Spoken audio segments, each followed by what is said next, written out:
time travel for a different dimension and find that, would you bring it here so everyone can watch it?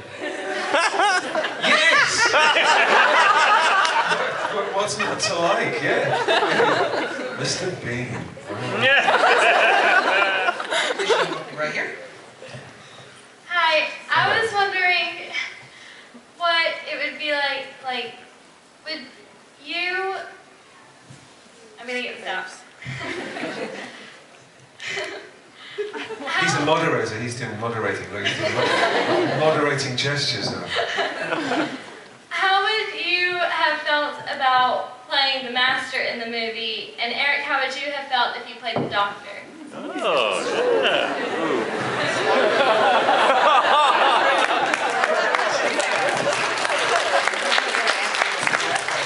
First thing to say is a 60-pound costume would have sunk me without a trace, my friend. I've never been able to stand up right now. You know what? Most actors say the same thing. The bad guys are the roles to play. No, who wants to be a white hat? Who wants to be a goodie all your life? It's not so nice. That's the part. It's like the Bond baddie, or it's the same. It's like Kevin Costner is a big fat movie star, but he plays these nice saccharine guys. I'd rather be me.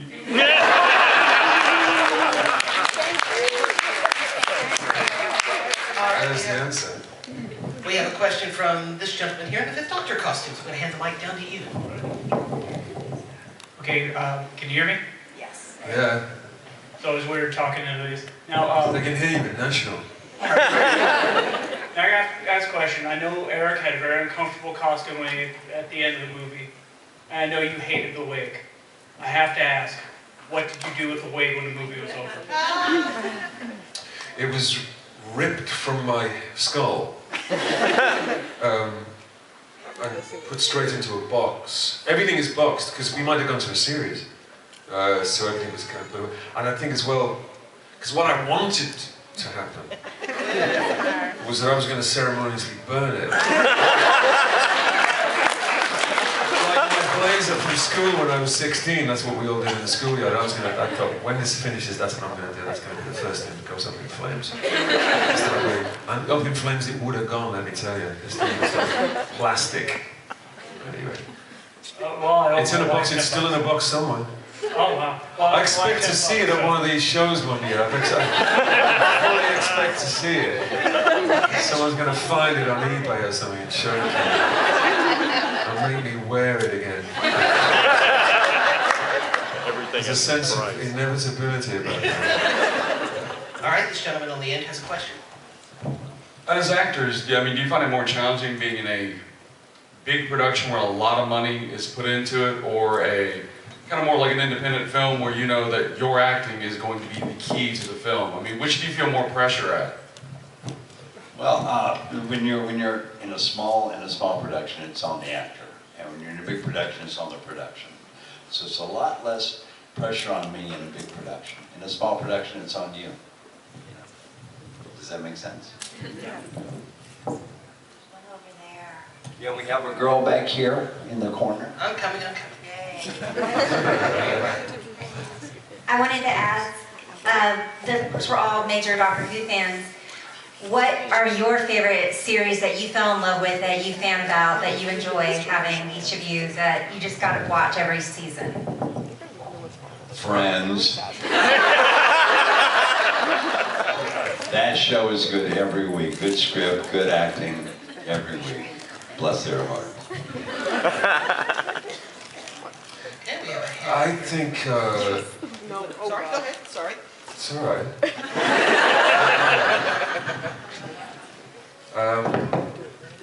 My sister showed me The Wire. I hadn't seen it. Oh, yeah. And I loved it. And I had flu, or did she have flu? Or one of us had an absinthe soaked jelly baby, I can't remember. But we spent 2 days in the house and she showed me this, because everything's in a box set now. And I watched The Wire and I thought it was fantastic. And I was glad I hadn't seen it, because I was able to watch 2 or 3 series. That's a great series. You can talk now. Right here. I have a question for Miss Eliza. In the movie, Eric, you snored in the bed. Does he snore at home?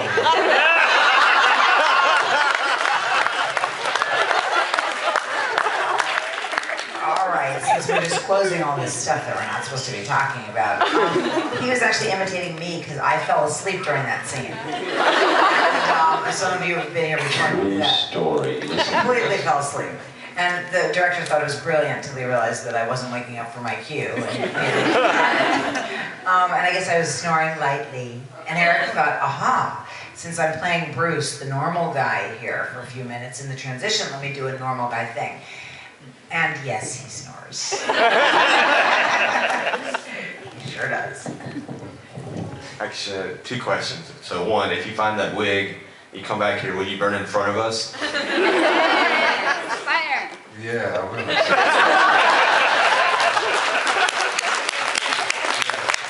You just bring fire. So my second question is, when you did the audio for the 50th anniversary, light at the end, did you have any much interactions with Tom Baker? Yeah, in fact, Tom insisted, being Tom, that we went to his house to do it.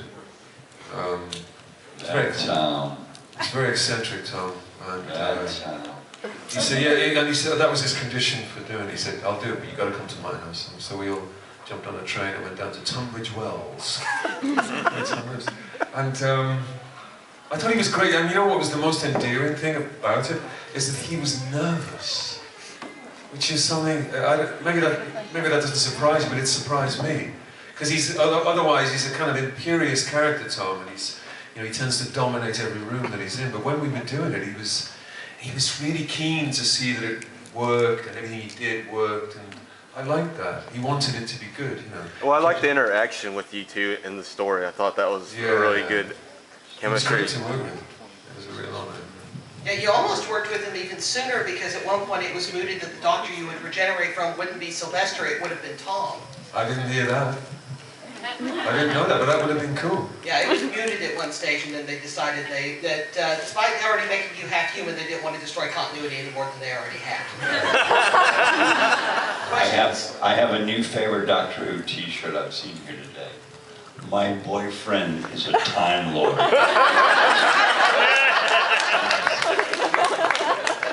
Yeah. All right, we have a question from a gentleman here in the back. We have Time Lord and companion bracelets. Hey, so I'm just starting to get into filmmaking, and I'm terrible at screenwriting. So what are some tropes and cliches that you really just go, oh, really, when you read a screenplay, that should avoid? The one that, if I may, the one that,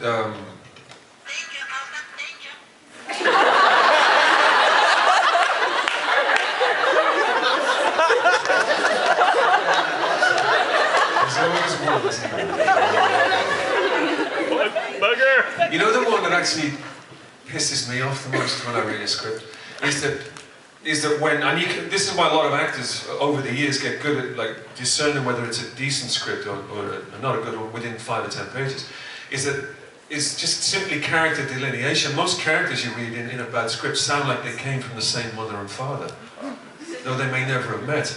They all speak the same, the attack is the same, the idiom is the same. You know, but when you work on something good, you could cover the left-hand margin and you would still know who was speaking. Now, I'm not a writer, but you know, that's like, to me, that's like, well, that would be day one for a writer. If you're going to write, then, I mean, nobody sounds the same unless you're a sibling. It's that kind of thing. So, you know, although most actors aren't writers themselves, they can still discern a good one from a bad one. But that's usually the first clue. My pet peeve in scripts is when every character speaks, they talk the same amount of time. Every character has a paragraph. Bang, bang, bang, bang. It's not the way people talk. And so the audience stops listening. Yep. And then there's another one. If really the best part of the script is in the stage directions and descriptions, so it should really be a book. You're kind of like, yeah, but how do we play that? It's never going to be there. And then you know that writer really is writing in the wrong format. They're not a screenwriter yet. They may be a great writer, but there's nothing to it except the stuff that was left in your room on the page. So, yeah. Brevity is beautiful. if you ever get to write or try to write, or you work with writers, a lot of the best actors actually, might sound counterintuitive, they want to say fewer and fewer words. They don't want to say all that stuff. Like, give me less, give me less. I don't want it. Well, I don't have to say. I can act that. I don't need to say it. They were making beautiful films before talkies. You don't have, all that stuff is. Yeah, I totally it's agree. often surface, Yeah, and that's not just because we're getting old and we can't remember our lines. And you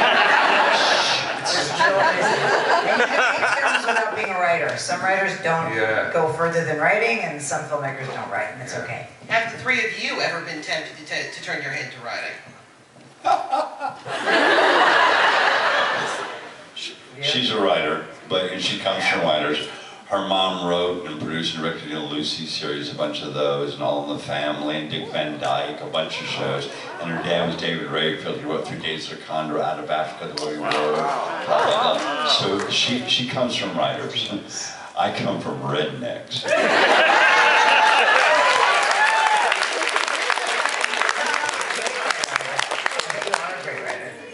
I was married to a writer, I got writers in the family, and you know what? I see, like you must do, I see how they do it, I see what they do, and I can't do it.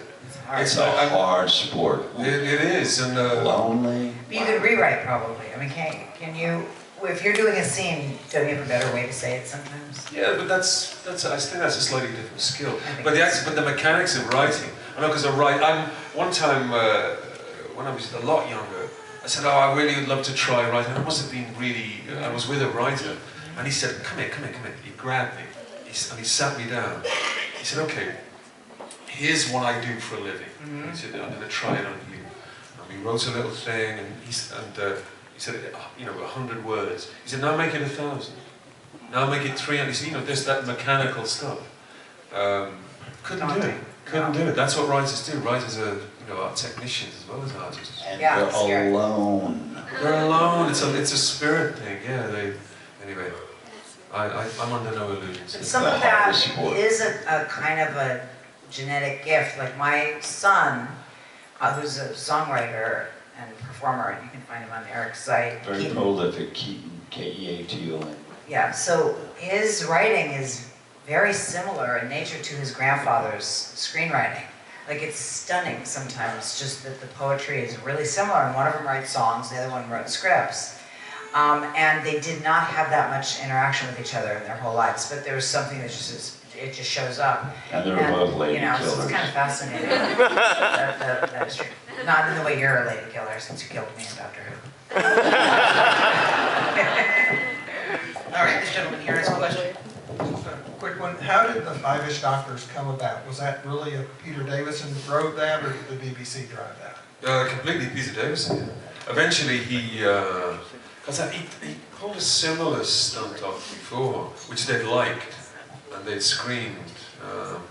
And this time they got involved earlier. Of course, it was the 50th as well, so it was opportunistic. But like I say, I thought it was the best thing on over the weekend. Really. No, but it was him, all him. There's another one actually pending. I probably shouldn't tell you that, but we already shot tiny bits because they take 2 or 3 years to make. So, and it's because it's predicated on our being in the same place at the same time. And once or twice it's happened. We've shot the odd couple of minutes here and there. So watch this space. 5 years time, maybe you'll see something. Okay, I have a question. Right here. Okay, I have 3 kids, and so, being a parent, I know all of you guys have kids, and your kids, I guess most of them are young adulthood, somewhere in there. Have you encouraged them or discouraged them from going into acting? I mean, or if they have decided to go into acting, what kind of advice have you given them? I know that your son has done a voice for one of the audios. I'm just curious how you... I have a daughter who's a movie star, Emma Roberts, and I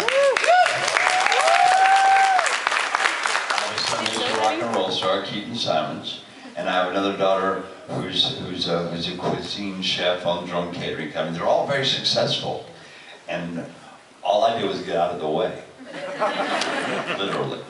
That's a great answer. It's so true. You don't have to discourage your kids anymore because it's not the ugly business that it once was. Now I think it's good to encourage them. And I think you can find the same disappointments in any business that you find in ours. So you'd have to really, disappoint or discourage your kids from being alive if you can't be fear-based. So I think it's okay to encourage them. But there's a real joy, the greatest joy in realizing that a child of yours is doing the thing that they want him to do. Yeah, it's so exactly. important for all of us. Yeah. Who wants to be doing a job for their life that they don't actually like or attached to, or There's a lot to. I mean, the fact is, I have had lots of day jobs that I loved, and occasionally I've thought, well, I'd like to just kind of go back to that, a job that I don't take home with me because there's a lot of pressure to what we do. And my mom, who's in the business, as Eric said, she said, oh yeah, we all have that fantasy of to just go to a place where you work each day and then come home. It's a live to work or work to live situation, and you can love your job no matter. If you love the people you work with, you're going to love your job. I mean, whatever the job may be. So, but it is really great when you don't think of work as drudgery, when there's some satisfaction in it, no matter what it is. Right here. Hey, okay, this is first for Eliza. I have highly enjoyed meeting you this weekend. You are an inspiration to women that want it all, and just always busy. Like, I'm a busy mom, and I'm school, kids, everything, and I love your relationship. By the way, you guys' relationship, you cannot help but to not see it since you guys have been here. Absolutely amazing. Now, my question is for Eric, though. I didn't know you were from Mississippi yesterday, and I had thought about this since then. Are you an SEC football or NFL football? We were in Alabama, and I am from Tuscaloosa. I had to ask this question. If you're a football fan, it's a legitimate question. Thank you. It has to be asked. I am a football fan. I do not watch SEC. I miss nothing the NFL does. I'm sorry, I like the big meat. Well, it's never too late. I respect college football, but those guys are getting ready to play the real deal. I like the real deal. All right, we have time for one more question. So first, Make it count. There's a little boy back there. We got the kid. What's the kid right in the middle, blue shirt, big hand. I see it. I count 6 fingers. Mom, again, I have a question for you. Fire away. Which TARDIS that from all of Doctor Who 1963 to 2015 is your favorite? Mine.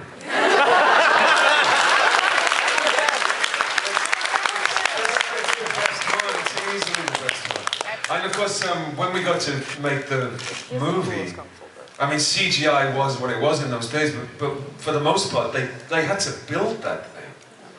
You couldn't just Photoshop it in. So it was, it was probably bigger than this room that we're in. So what you're seeing is actually what it was. It's a beautiful thing, and I have it on good authority that Peter Capaldi's got my chair, which is a blast. All right, I think we'll bring the panel to a close. Ladies and gentlemen, the Thank you, folks.